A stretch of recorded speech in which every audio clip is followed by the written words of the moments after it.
So this is a before and after. This is to the water wand, the hot tea wand.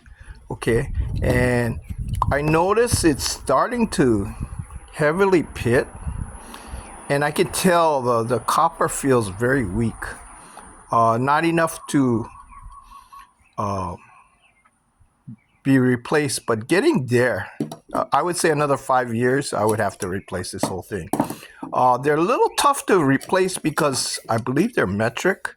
So using a 3/8 copper pipe fitting, you could, but the fittings won't fit because it is, I believe it is metric.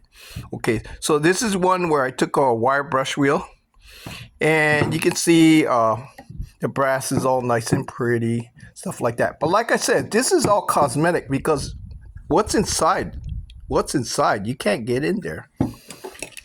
And I mean, you could with a bristle brush, I guess you could, but you don't really need to because when you heat this, when you heat it up, the lime deposits usually flake off. Okay, so this is the valve, and then this is the chrome.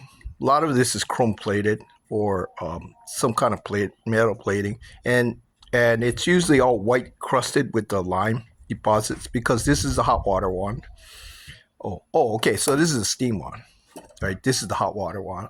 This is the steam wand. So this one's already polished up. Okay. So like I said, this is all cosmetic. Only you see it because it's inside the machine. But you can polish this up. But you can remove this and polish it up without taking this part out because this is all removable. Okay, and including the tip and so on.